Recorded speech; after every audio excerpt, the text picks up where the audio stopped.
শুভ সকাল বন্ধুরা, এইচডি লাইফে তোমাদের সবাইকে স্বাগত জানিয়ে শুরু করছি আজকের ব্লগ। কেমন আছো তোমরা সবাই? আশা করি ভালো আছো, আমিও ভালো আছি। তো সকাল সকাল আজকে কিন্তু রান্না বসিয়ে দিয়েছি। তোমাদের দাদা ভাই সকালবেলায় চা খেয়ে কাজে বেরিয়ে গেছে, তারপর আমি গিয়েছিলাম ঠাকুর ঘরে গোপাল জাগিয়ে গোপালকে সেবা দিয়ে তারপরেই দেখো এসে রান্না বসিয়ে দিয়েছি। আর আজ সকাল সকাল রান্নাটা বসানোর কারণ হচ্ছে আজকে আমাকে ছেলেকে নিয়ে বেরোতে হবে। আর ছেলেকে নিয়ে আমি আজকে যাব চাকদায়। ওর ভর্তির কথা আছে আজকে চাকদাই কলেজে, তো সেখানেই যাব। তো রান্নাটা করে ধুয়ে যাচ্ছি এই কারণে, আজ তো নিরামিষের দিন, বাইরে খাওয়া যাবে না, কখন আসবো না আসবো তার তো কোনো ঠিক নেই। সেই জন্য রান্নাটা করে রেখে যাচ্ছি। আর এইখানে দেখো মটর ডাল সেদ্ধ করে নিয়েছি, এখন ডালটা ফোড়ন দিতে বাকি আছে। আর কড়াইতে উচ্ছে আর কুমড়ো ভাজা হচ্ছে, তোমরা তো দেখলেই। আর এই দেখো এখানে পটল ভাজা আমার হয়ে গেছে। আর ভাতের মধ্যে আলু সেদ্ধ দিয়ে দিয়েছি, আলু সেদ্ধটা মেখে রাখলেই হয়ে যাবে। কুমড়োটা বেশ কিছুদিন ধরেই ফ্রিজে রাখা ছিল, নষ্ট হয়ে যাচ্ছিল। তো সেই জন্য আজকে উচ্ছে দুটো দিয়ে কুমড়োটা ভেজে ফেললাম। সবজি বাজার যা করা হয়েছিল, আপাতত সবজিটা এখন বাড়ন্ত। আজকে যেভাবেই হোক নিরামিষের দিনটা চালিয়ে নিলাম, কাল আবার সবজি বাজার করতে হবে। তো ওদিকে তো রান্না প্রায় হয়েই এসছে, এখন রান্নাঘরটা পরিষ্কার করে নেব। এইটুকু ভাজা হয়ে গেলেই আমার রান্নাটা হয়ে যায়।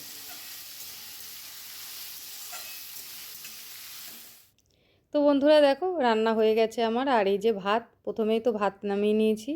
আর ডাল করেছি শুকনো লঙ্কা আর জিরে ফোড়ন দিয়ে। এই ডালের মধ্যে যদি সবজি দিতাম তাহলে আবার পাঁচ ফোড়ন ফোড়ন দিতাম, যেহেতু সবজি দিইনি তাই জিরে শুকনো লঙ্কা ফোড়ন দিয়েছি। আর আলু সেদ্ধটাও আমি দুটো শুকনো লঙ্কা ভেজেই মেখেছি, যেহেতু আজকে নিরামিষ পেঁয়াজ দেওয়া যাবে না, সেই জন্য শুকনো লঙ্কা ভেজে আলু সেদ্ধটা মেখে নিয়েছি, তাও আবার অনেক দিন পর। তো চলো এবার বাকি কাজগুলো সেরে নিই। এই বাসনগুলো বার করে দিয়ে রান্নাঘর পরিষ্কার করে যাব স্নান করতে। তো বন্ধুরা দেখো স্নান করে চলে এসেছি ঠাকুর ঘরে। আজ জানো তো পূর্ণিমা, তার উপর আবার রাখি পূর্ণিমা। সময় নিয়ে পুজো করার দরকার ছিল, কেননা প্রত্যেক পূর্ণিমায় আমি ঠাকুরকে সিন্নি দিই। কিন্তু আজকে সময়ের অভাব, রান্নাবান্নাটাও তাড়াহুড়ো করে করলাম, এবার পুজো দিয়ে আবার বেরোতে হবে, তাই আজকে শুধু সন্দেশ দিয়ে পুজো দেব। তো বন্ধুরা দেখো সকালবেলায় তোমাদের দাদাভাইকে চা করে দিয়েছিলাম, আমি কিন্তু আর চা খাইনি, সেই জন্য এখন একটু চা করে নিলাম। আর চা বিস্কুটটা খেয়ে তারপরে রেডি হয়ে ছেলেকে নিয়ে বেরিয়ে পড়ব। তো বন্ধুরা দেখো সকাল সকাল উঠে সব কাজকর্ম রান্না বান্না স্নান পুজো সব করে এই দেখো বেরিয়ে পড়লাম। ছেলে আর আমি একসঙ্গেই বেরিয়েছি, ছেলেকে পাঠিয়েছি টিকিট কাটতে, আর আমি ব্রিজের উপর অপেক্ষা করছি। আর এখানে দাঁড়ালে বেশ সুন্দর হাওয়া লাগে। গরমকালটা এমনি এমনি অনেক মানুষ এসে জানো তো এই ব্রিজের উপরে দাঁড়িয়ে থাকে এই সুন্দর হাওয়াটার জন্যে। তো যাই হোক বন্ধুরা, ছেলে টিকিটটা কেটে নিয়ে এলেই তারপর আমরা নিচে নেমে যাব। ছেলে টিকিটটা কেটে নিয়ে আস্তে আস্তে ট্রেন ঢুকে গেছিলো, আর আমরা দেখো ট্রেনে উঠেও পড়েছি। ভেতরে মোটামুটি ফাঁকা জায়গা ছিল, অনেক জায়গায় বসা যেত, কিন্তু যেহেতু আমরা বেশি দূরে যাব না, চাকদায় যাব, মাঝে একটা স্টেশন পড়ে পায়রাডাঙ্গা, তারপরেই চাকদা। তো সেই জন্য আর ভেতরে ঢুকে বসলাম না, বাইরের দিকেই দাঁড়িয়ে আছি। আর হাওয়াটা লাগছে, বেশ ভালোই লাগছে। তো চলো চাকদায় নেমে আবার তোমাদের সঙ্গে কথা বলছি। তো বন্ধুরা দেখো চলে এসেছি চাকদায়, আমরা নেমেও পড়েছি, স্টেশনে দাঁড়িয়ে আছি।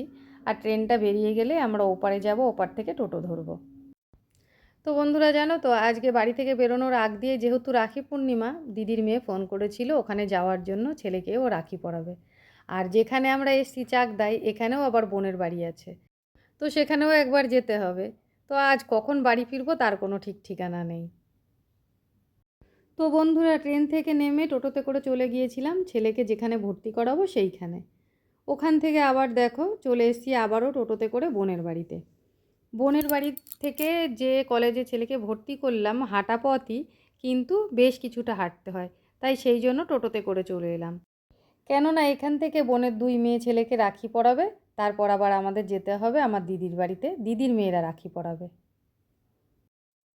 আজ সকাল পর্যন্তও জানতাম না আজকের দিনটা এইভাবে কাটবে।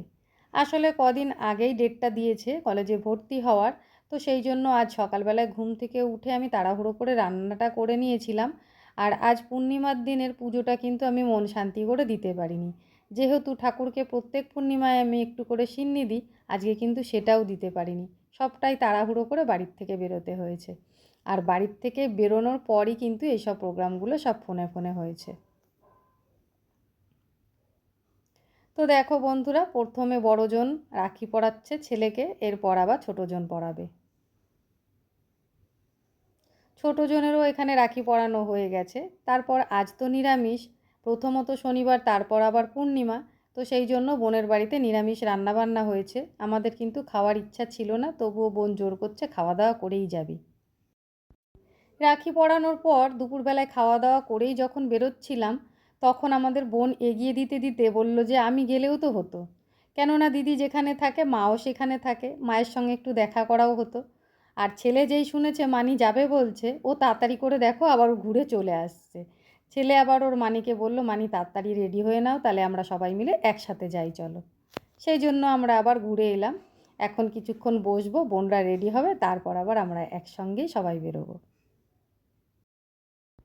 তো বন্ধুরা দেখো, বোনরা তো দুজনা রেডি হয়ে গেছে, বোনের ছোটো মেয়ে আর বোন, আর আমরা দুজন।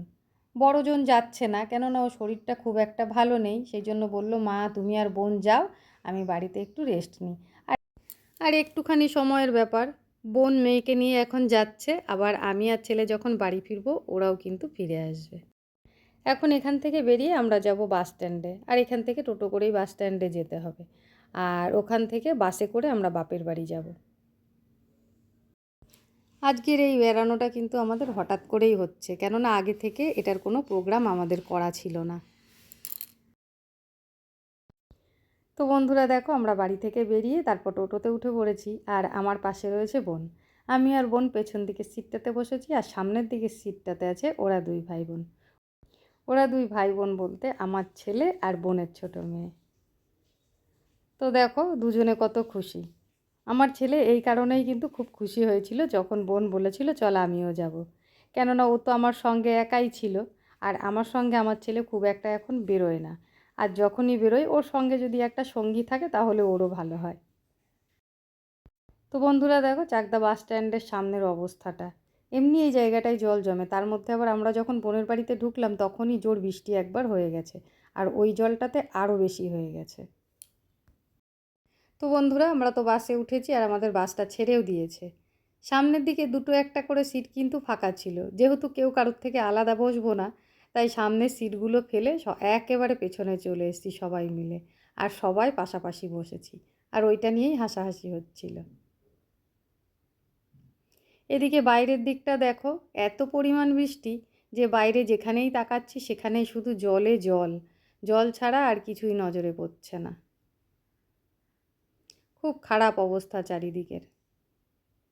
তো বন্ধুরা দেখো, আমরা পৌঁছে গেছি অনেকক্ষণ আগেই দিদির বাড়িতে। সবাই মিলে বাইরে বসে একটু গল্প টল্প করলাম, তারপরে দেখো এই যে রাখি পরানোর অনুষ্ঠান শুরু হয়ে গেছে। আর প্রথমে দিদির বড় মেয়ে রাখি পরিয়েছে ভাইকে, তারপর দেখো গোটা একটা মিষ্টি ওর মুখে দিয়ে দিয়েছে। এমনি আমার ছেলে মিষ্টি খেতে খুব একটা ভালোবাসে না, তার মধ্যে আবার গোটা মিষ্টি ওর মুখে রয়েছে। এদিকে ওর মিষ্টিটা শেষই হচ্ছে না, আর ওদিকে দিদি জল নিয়ে কখন থেকে রেডি ভাইকে জল খাওয়াবে। তো একজনের হলো, এখনও আরও একজন বাকি আছে। আমরা যখন ছোট ছিলাম আমরা কিন্তু 3 বোন ছিলাম। আমার মায়ের আমরা 3টেই মেয়ে, আমাদের কোনো ভাই ছিল না। সেই জন্য এই দিনটাতে আমাদের আর কোনো আলাদা করে আনন্দ ছিল না। কিন্তু এখন যখন ভাইফোঁটার দিনে বা রাখির দিনে ওরা ভাই বোনেরা মিলে আনন্দ করে, তখন কিন্তু এগুলো দেখেও আমাদের একটা আলাদা শান্তি লাগে। তো যাই হোক বন্ধুরা, 3জনের তো হয়ে গেছে রাখি পরানো, এবার এই লাস্ট একজনই বাকি আছে। আর দিদি যখন রাখি পরালো তখন ওর সঙ্গে খুনসুটি যতটা না চলেছে, বোন রাখি পরাচ্ছে এখন কিন্তু খুনসুটিটা বেশিই চলছে। তো যাই হোক, রাখির দিনে এক এক বছর এক এক রকম নিয়ম হয়। এই বছরেও হয়তো আর একটা নিয়ম, না এই নিয়মটা চলে জানি না। দিদি বলছিল 3টে গিফট দিতে, রাখি পরানোর সময় নাকি 3টে গিফট দেওয়া ভালো। তো সেই জন্য গুনে গুনে 3টে গিফট দেওয়া হচ্ছে। আর এদিকে দেখো আমরা কিন্তু সবাই চারিদিকে বসে বসে সেইটাই দেখছিলাম। ওখানে সামনে বোন রয়েছে, বোনের ছোট মেয়ে রয়েছে, পাশে আমার মা দাঁড়িয়ে, আর যেখানে আমি বসে আছি সেখানে দিদি, জামাইবাবু আর দিদির নাতিও আছে।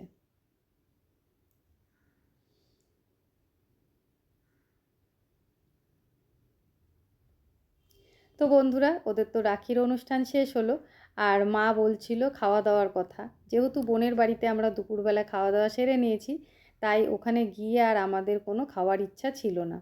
আর দিদি এনেছিল সিঙাড়া। আমাদের ওখানে জানো তো ছোট্ট ছোট্ট সিঙাড়া বিক্রি হয়। সিঙাড়াটা খেতে খুব টেস্ট লাগে। আর যখনই আমরা যাই, দিদি জানে যে এই সিঙাড়াগুলো আমরা খেতে পছন্দ করি, ও কিন্তু ওই ছোটো সিঙাড়াগুলোই আনে। তো বন্ধুরা দেখো, সেই কোন সকালবেলায় বেরিয়েছিলাম ছেলেকে নিয়ে, আর এখন এই দেখো সন্ধে লেগে গেছে। তো সারাদিন তো হলো, এবার বাড়ি ফেরার পালা। তো আমি আর বোন দুজনাই বেরিয়ে পড়ছি। তো আমার তো ট্রেনের রাস্তা, আর বোন বাসেও যেতে পারে, ট্রেনেও যেতে পারে। তাই বোন বলল একসঙ্গে যখন এসছি চল একসঙ্গেই যাই। তো আমি রানাঘাট পর্যন্ত তো যাব বোনের সঙ্গে, ওখানে নেমে পড়ব। আর বোনদের নিতে আসবে ওর বর, রানাঘাট থেকে এসে ওদের নিয়ে যাবে। তো চলো বেরিয়ে পড়ি এবার। তো বন্ধুরা দেখো, বাড়ি থেকে এসে আমরা ট্রেনে উঠে পড়েছি, ট্রেন ছেড়েও দিয়েছে। আর আসার সময় তো ছেলে ছিল আমাদের সঙ্গে, এখন কিন্তু ছেলে আমাদের সঙ্গে নেই, কেননা ওর একটু কাজ ছিল, ও আগের ট্রেনেই বাড়ি চলে এসছে। তো বন্ধুরা, আমার এই রাখির দিনের ভিডিওটা তোমাদের কেমন লাগলো অবশ্যই কিন্তু কমেন্ট করে জানিও। আর যদি ভালো লেগে থাকে একটা লাইক কমেন্ট শেয়ার করে দিও। আর চ্যানেলে নতুন হয়ে থাকলে চ্যানেলটাকে সাবস্ক্রাইব করে আমার পাশে থেকো। তো বন্ধুরা দেখো, রানাঘাটে নেমে পড়েছি, আমি এখন যাব বাড়ি, আর ওদিকে বোনের বর বোনকে নিতে চলে এসছে। ওরাও এখন বাড়ি যাচ্ছে। তো চলো আজকের ভিডিওটা এই পর্যন্তই। টাটা বন্ধুরা।